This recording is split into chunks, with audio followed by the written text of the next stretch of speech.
I know your next comedian. I know she's lovely. I know she's amazing. And guess what? You guessed it. It's another Jew. And practically an all-Jewish lineup for Hanukkah babies. Please give a huge round of applause for your next comedian, Ruth Miller, everybody.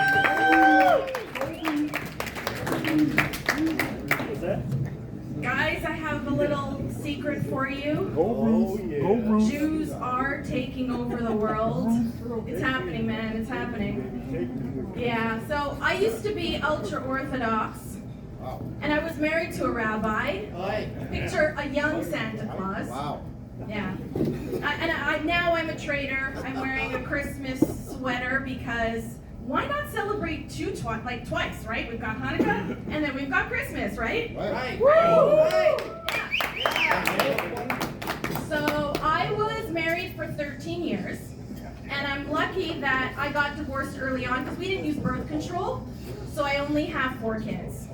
Yeah, only 4, exactly. And to dispel one of those rumors that goes around, Jews, ultra-Orthodox Jews, do not have sex through a hole in the sheet. We don't. No. Why would we ruin a perfectly good sheet? But I know some people who like to take sheets and cut holes in them and wear them on their heads and ride around town. Woo. Yeah, they don't like the Jews, so that's not us. Don't say, oh yeah. Oh yeah. Yeah, so you might think that because I was super religious and I have so many kids that I would be against abortion, but I'm not. You know, fully supportive. Your body, your choice. I only kept the good ones. Wow. I'm still having second thoughts about my youngest because she almost burned down my house. But how late is too late for an abortion? You never know. Yeah. No, so I have 2 rules for my kids. Don't do drugs and don't get pregnant. And if you get pregnant, come to me right away so we can go kill that thing. Guys, I am a really good mother. I would just be a terrible grandmother. No. Okay. Oh yeah. Yeah. So I'm a single mother. I'm a registered nurse. Thank you. I'm a registered nurse. I'm a realtor. Wow. I do this and I do boatloads of cocaine. Oh yeah. Here we go. Now we talk. So when I first left the faith and I got divorced, I wanted to have some fun. So I went online. I went onto Tinder. And so my first experience, I lived in Israel for 8 years. And my very first experience on Tinder was with a guy from Lebanon. And then after that, I met a guy from Egypt. So I think I was single-handedly trying to bring peace to the Middle East. It's unfortunate I didn't date a Palestinian because then everything would be hunky-dory out there. So I used to try to be cool and sexy and do this dirty talk with the Lebanese guy. Do you guys want to hear some of my dirty talk?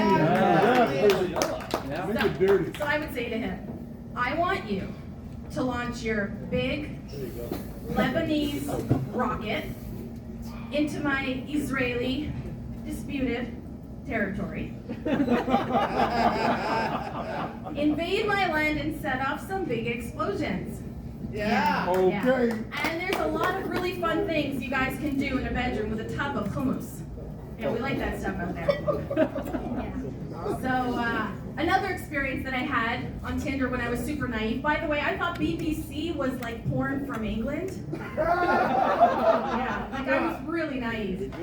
So I hadn't smoked any pot ever. I was really like marijuana naive, right?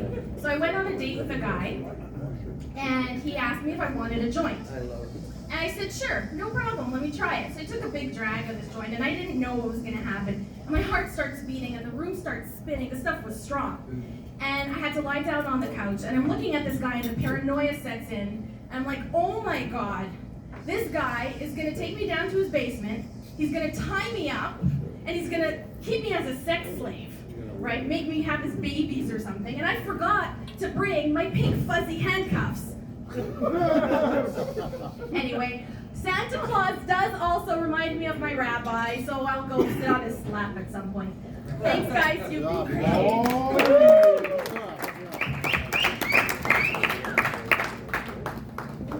One more time for Ruth, everybody.